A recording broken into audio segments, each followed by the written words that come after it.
Hello friends, আশা করি সকলেই ভালো আছো। বহু প্রতীক্ষিত অবসানের পর তোমাদের টেস্ট পেপারের সমাধান নিয়ে এসে উপস্থিত হয়েছি। তোমাদের মধ্যে অনেকেই টেস্ট পেপারের সমাধান করতে অলরেডি শুরু করে দিয়েছো। তোমরা অবশ্যই যারা শুরু করেছো তারা আমার উত্তরের সাথে মিলিয়ে নেবে, এবং যারা এখনও পর্যন্ত শুরু করতে পারোনি তারা এই অ্যান্সারগুলো ভালো করে একটু দেখে নিও। কারণ টেস্ট পেপারের সমাধান করলে পরে তোমাদের অনেক প্র্যাকটিস হবে। তোমাদের সামনে বড় পরীক্ষা রয়েছে, জীবনের প্রথম বড় পরীক্ষা। তো চলো শুরু করা যাক বেশি কথা না বলে। দেখে নিই টেস্ট পেপার 18 পেজে কি রয়েছে প্রথম কোয়েশ্চেনটা। দেখো বন্ধুরা, তোমাদের সুবিধার্থে আমি অলরেডি অঙ্কগুলো করে রেখে দিয়েছি। তোমাদের এখানে আমি প্রোভাইড করে দিয়েছি। তোমরা দেখে নেবে, তোমাদের উত্তরের সাথে মিলিয়ে নেবে। আমি সুন্দর করে লিখে লিখে বুঝিয়ে দেওয়ার চেষ্টা করেছি।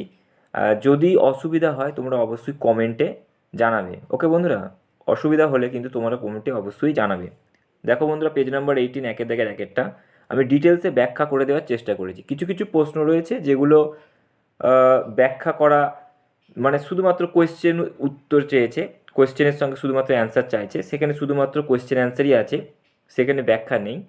তবে একটা কথা বলবো তোমাদেরকে, যে ব্যাখ্যাগুলো অবশ্যই দেখে নেবে তোমরা।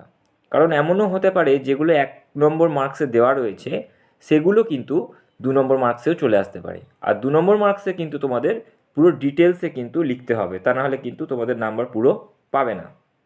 তো সেহেতু ব্যাখ্যা করে দেওয়ার চেষ্টা করেছি। যদি কোনো জায়গায় অসুবিধা হয় আমাকে কমেন্টে অবশ্যই জানাবে। তো দেখো বন্ধুরা, এখানে আমি একের দাগের একেরটা এখানে করে দিয়েছি। তোমরা ভিডিওটা পজ করে দেখে নেবে।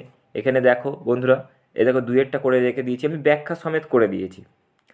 আর একটা কথা যেটা হচ্ছে, যেগুলো 1 নম্বর মার্কসের এগুলো তো অপশানমূলক আছে, কিছু কিছু ক্ষেত্রে সত্য মিথ্যা আছে, ড্যাশ পূরণ আছে। সেক্ষেত্রে ব্যাখ্যা না করলেও তোমাদের অ্যান্সার শুধুমাত্র অপশান যেটা হচ্ছে সেটা অ্যান্সার লিখে দিলেই হবে। ওকে বন্ধুরা, কিন্তু 2 নম্বর মার্কসের যেগুলো রয়েছে সেগুলো অবশ্যই ব্যাখ্যা করতে হবে, তা নাহলে 2 নম্বর মার্কস পাওয়া যাবে না।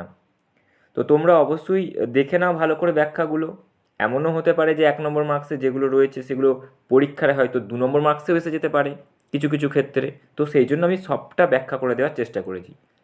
ওকে বন্ধুরা, আর ব্যাখ্যাটা করতে পারলে তোমাদের উত্তর করতে সুবিধা হবে যে কোনটা অ্যান্সার হবে। ওকে, তো তোমরা ভালো করে দেখে নাও। এই দেখো বন্ধুরা দুইয়েরটা, এরপরে দেখো এই দেখো তিনেরটা করে দিয়েছি সুন্দর করে। দেখো তিনেরটা, তির্যক উচ্চতা 15 সেন্টিমিটার, ভূমির ব্যাসার্ধ 16 সেন্টিমিটার, পার্শ্বতলের ক্ষেত্রফল এইভাবে করে দিয়েছি। দেখো ভূমির ব্যাস 16 সেন্টিমিটার, ব্যাসার্ধ তো অর্ধেক হয়। তো বন্ধুরা, তোমাদের যদি কোনো ভিডিওটা দেখতে অসুবিধা হয় তোমরা একটু ব্রাইটনেসটা বাড়িয়ে নেবে বা কোয়ালিটিটা, ভিডিও কোয়ালিটিটা বাড়িয়ে নেবে, তাহলে তোমাদের পরিষ্কার দেখতে পাবে ভিডিওটা। ওকে বন্ধুরা, আর তাতেও সমস্যা হলে কমেন্টে জানাবে। আর দেখো বন্ধুরা, পরের কোয়েশ্চেন দেখো, দেখো তিনেরটা করে দিয়েছি। এর পরবর্তী দেখো চারেরটা, এই যে ব্যাখ্যা করে দিয়েছি সুন্দর করে, 2 cos 3 θ = 1, এভাবে থিটার ভ্যালু 20 ডিগ্রি এসে গেছে। ছবি করতে হবে তোমাদের বন্ধুরা, 2 নম্বরের মার্কসের ছবি থাকলে ছবি করতে হবে তোমাদেরকে। ওকে বন্ধুরা, আর 1 নম্বর মার্কসের ডিটেলস ব্যাখ্যা না করলেও হবে, শুধুমাত্র অপশান যদি যদি থাকে বা ড্যাশ পূরণ থাকে সেখানে শুধু অ্যান্সারটা লিখে দিলেই চলবে বন্ধুরা। ওকে, তো এই ক্ষেত্রে তোমাদের মাথায় রাখবে, কিন্তু আমি ব্যাখ্যা তাও করে দিয়েছি, কেননা যদি এটা 2 নম্বর মার্কস এসে যায় তখন তোমাদের করতে সুবিধা হবে বা বুঝতেও সুবিধা হবে। ওকে, দেখো বন্ধুরা, এখানে চারেরটা আছে, পাঁচেরটা আছে একের দাগের। এই দেখো বন্ধুরা ছয়েরটা আছে, সুন্দর করে আমি ব্যাখ্যা করে দিয়েছি ছয়েরটা। দুইয়ের দাগের দেখো বন্ধুরা আছে এরপরে। তোমরা অবশ্যই মিলিয়ে নেবে তোমাদের অ্যান্সারের সাথে। আমি জানি তোমরা অনেকেই এগিয়ে গেছো, তবু অ্যান্সারের সাথে একবার মিলিয়ে নিও, ব্যাখ্যাটা দেখে নিও তোমরা, কারণ এটা তো 2 নম্বর মার্কসেও আসতে পারে। দেখো বন্ধুরা, দেখো দুইয়ের দাগের একেরটা করে দিয়েছি। দেখো এর আগে এই যে একের দাগের ছয়েরটা শেষ হলো, এরপরে দুইয়ের দাগের এই যে একেরটা রয়েছে এখানে, সুন্দর সুন্দর করে দেখো বন্ধুরা এখানে করে দিয়েছি কীভাবে অ্যান্সারটা বের হচ্ছে। দুইয়ের দাগের দুইয়েরটা শুধুমাত্র কিছু একটা প্রশ্ন চেয়েছিল সমীকরণ সম্ভবত, তো সেই সমীকরণটা আমি এখানে করে দিয়েছি। দেখো বন্ধুরা, এখানে তিনেরটা দেখো, cos² θ - sin² θ = p/2। হ্যাঁ, এইভাবে আমাদের কীভাবে ব্যাখ্যা করে অ্যান্সারটা আসছে আমি দেখিয়ে দিয়েছি। যদিও 1 নম্বর মার্কস, কিন্তু আমি ব্যাখ্যা করে দেখিয়ে দিয়েছি যাতে করে তোমরা বুঝতে পারো যে এইভাবে অ্যান্সারটা এসেছে। চারেরটা শূন্য হবে, পাঁচেরটা আয়তনের অনুপাত দেওয়া আছে। হ্যাঁ, বুঝতে পারছো বন্ধুরা, দেখতেই পাচ্ছ যে কীভাবে আমি অ্যান্সারটা করছি। দেখো বন্ধুরা, তারপরে হ্যাঁ, এই যে R1/R2 = Q, R1 এই যে এখানে রয়েছে না, এই যে রয়েছে R1/R2 এর হোল কিউব = 1/3 এই যে এখান থেকে এসেছে, এই লাইন থেকে এখানে এসেছে। ওকে বন্ধুরা, তো দেখতেই পাচ্ছ উপরে r1/2 ইকুয়াল টু 1/27। এইভাবে 1:9 এসেছে। দেখো বন্ধুরা পরের কোয়েশ্চেন দেখো, কেন্দ্রীয়, 6-এর অ্যান্সার হচ্ছে কেন্দ্রীয়। এই যে দেখো কেন্দ্রীয়। হ্যাঁ, তারপরে 3-এর দাগের 1-এরটা দেখিয়ে দিয়েছি, 3-এর দাগের 1-এরটা ব্যাখ্যা করে বুঝিয়ে দেওয়ার চেষ্টা করেছি। আমি আবারও রিপিট করছি, যেগুলো 1 নম্বর মার্কসের সেগুলো শুধুমাত্র অপশান বা যেগুলো ট্যাক্স পূরণ রয়েছে সেগুলো শুধুমাত্র সেই অ্যান্সারটা লিখে দিলেই হবে, কিন্তু 2 নম্বর মার্কসের যেগুলো রয়েছে সেগুলো অবশ্যই ব্যাখ্যা দিতে হবে তোমাদেরকে। ওকে বন্ধুরা, আর একটা কথা, এখানে আমি শুধুমাত্র 1 নম্বর মার্কসের এবং 2 নম্বর মার্কসের, অর্থাৎ টোটাল যে 36 নম্বর থাকে শর্ট কোয়েশ্চেনের ক্ষেত্রে, সেই 1 নম্বর মার্কস আর 2 নম্বর মার্কসের আমি করে দিয়েছি। বড় কোয়েশ্চেন আমি করে দিইনি এখানে বন্ধুরা। যদি তোমাদের প্রয়োজন হয়, বা আমি জানি তোমরা সবাই পারবে বা পেরে যাচ্ছ অলরেডি, যেহেতু তোমরা টেস্ট কভার করে এসেছো, তো সেহেতু তোমরা পারবে নিশ্চয়ই। তো সেক্ষেত্রে যদিও কারোর প্রয়োজন হয় বড় কোয়েশ্চেন, সেক্ষেত্রে আমাকে জানাবে কমেন্টে, আমি নিশ্চয়ই তোমাদের অ্যান্সার সলভ করে দেবো। ওকে বন্ধুরা, এই যে 3-এর দাগের ব্যাখ্যা করে দিয়েছি। মূলধন দেওয়া ছিল 1200, এটা বি এরটা দেওয়া ছিল না, এর মূলধন 1200 দেওয়া ছিল, লভ্যাংশ দেওয়া ছিল 180, আর মোট লাভ দেওয়া ছিল 300। বি এর লাভটা বের করে ফেললাম 180 থেকে, মানে 300 থেকে 180 বিয়োগ করে দিলাম, তাহলে 120 হচ্ছে বি এর লাভ। এভাবে বুদ্ধি করে বার করতে হবে। রেশিও বার করলাম 3:2। এবার 3-এর ভ্যালু দেখতে পাচ্ছি 1200, এই যে লিখে দিয়েছি 3-এর ভ্যালু হচ্ছে 1200, তাহলে 1-এর ভ্যালু আর এই 2-এর ভ্যালু বার করা হলো 800। তাহলে এইভাবে অ্যান্সার করতে হবে, ঠিক আছে বন্ধুরা? এখন এটা সত্য মিথ্যা জানতে চেয়েছিল, কিন্তু জানতে হবে তো যেটা 800 হবে কি না, সেইটা প্রসেসটা দেখিয়ে দিয়েছি যে কীভাবে সলভ করতে পারো তোমরা। শুধু সত্য হবে লিখে দিলেই অ্যান্সার হবে, অসুবিধা নেই, কারণ এটা 1 নম্বর মার্কসের, তাই না? সত্য মিথ্যা জানতে চেয়েছে। 2-এরটা দেখো বন্ধুরা সত্য হবে, এখানে আমি ক্যালকুলেশন করে একটু দেখিয়ে দিয়েছি। দেখো বন্ধুরা এরপরে 3-এরটা সত্য, 4-এরটা, এই যে 3-এরটা এখানে সত্য দেখতে পাচ্ছ, এই যে 2-এরটা সত্য, 3-এরটা মিথ্যা, 4-এরটা সত্য, এই যে 5-এরটা ক্যালকুলেশন সাপেক্ষ ছিল, এই যে ক্যালকুলেশন করে দিয়েছি। ওকে বন্ধুরা, তোমরা কিন্তু তোমাদের ফোনের ব্রাইটনেসটা একটু বাড়িয়ে নেবে। 6-এরটা সত্য। ওকে, দেখতেই পাচ্ছ বন্ধুরা। এর পরবর্তী কোয়েশ্চেনে কী আছে দেখি। 18 নম্বর পেজে 4-এর দাগের 1-একটা, মানে 2 নম্বর মার্কসের এবার পড়ে গেল। তো 2 নম্বর মার্কসের এইভাবে ক্যালকুলেশন তোমাদের করে দেখাতে হবে, তা নাহলে কিন্তু তোমরা ফুল মার্কস পাবে না। চলো, দেখতে পাচ্ছ বন্ধুরা, এইভাবে তোমরা কিন্তু ভিডিওটা পজ করে একবার দেখে নেবে, মিলিয়ে নেবে তোমাদের সাথে অ্যান্সারের সাথে মিলছে কি না ক্যালকুলেশান সাপেক্ষ। নেক্সট দেখো বন্ধুরা 2-এরটা এখানে আছে।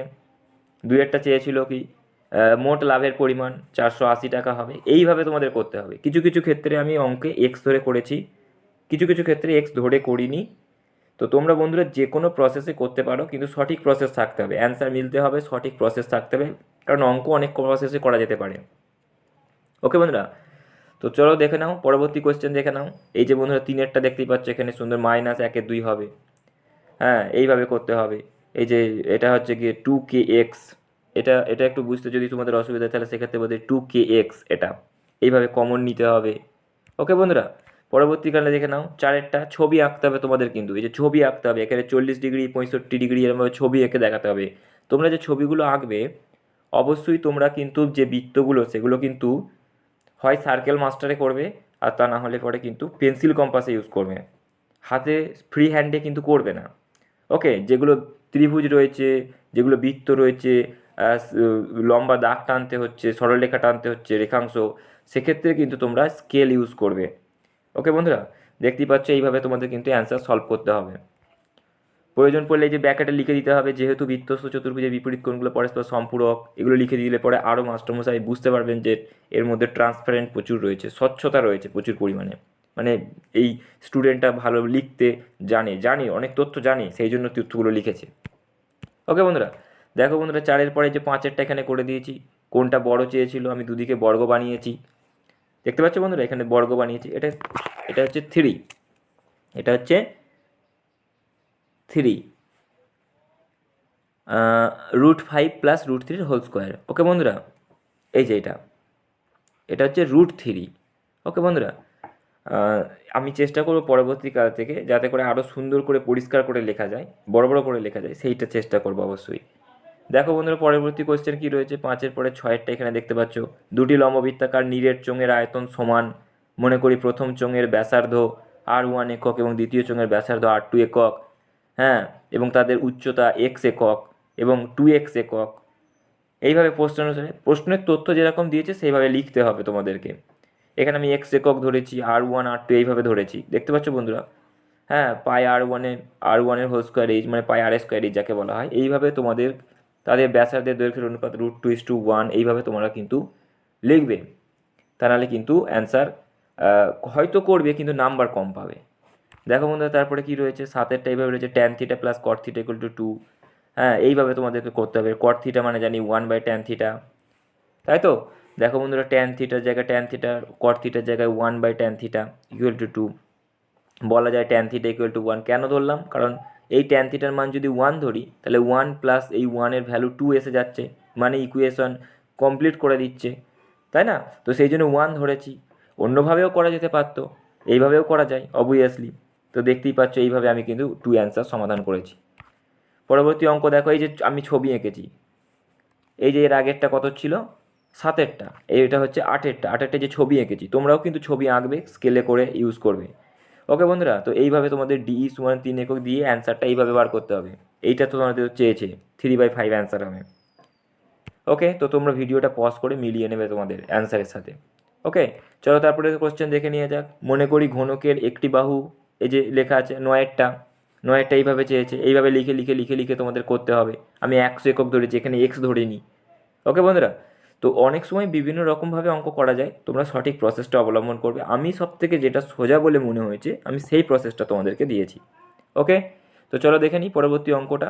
9-এর পরে কি আছে, 10এরটা, এই যে 10এরটা এখানে করেছি sin 2x - 30 degree cos 2y + 30 degree. তোমরা টেস্ট পেপারটা কাছে রাখবে, তাহলে আরও বুঝতে সুবিধা হবে তোমাদের যে কী চেয়েছে না চেয়েছে। এইভাবে তোমাদেরকে ক্যালকুলেশন করে সলভ করে করতে হবে। ওকে, তো দেখো পরবর্তী অঙ্ক। এই যে এক্স সাইডটা, এই যে এখানে আমি স্কেল ইউজ করেছি, দেখো বন্ধুরা বৃত্ত ইউজ করেছি, এরকম কিন্তু তোমাদের ছবি করে দেখিয়ে দিতে হবে, তা নাহলে কিন্তু ফুল নাম্বার তোমরা পাবে না। প্রয়োজন পড়লে ব্যাকেটে লিখতেও হতে পারে, যেমন এখানে লিখেছি কারণ অর্ধবৃত্তস্থ কোণ সমকোণ। ওকে, দেখো তারপরে অঙ্ক দেখে নাও। তোমরা অবশ্যই ভালোভাবে দেখবে, এটা 12 দাগের অঙ্কটা দেখতেই পাচ্ছ, এটাই বোধহয় লাস্ট অঙ্ক। হ্যাঁ, এটাই হচ্ছে লাস্ট অঙ্ক টেস্ট পেপারে, 18 নম্বর পেজের লাস্ট অঙ্ক।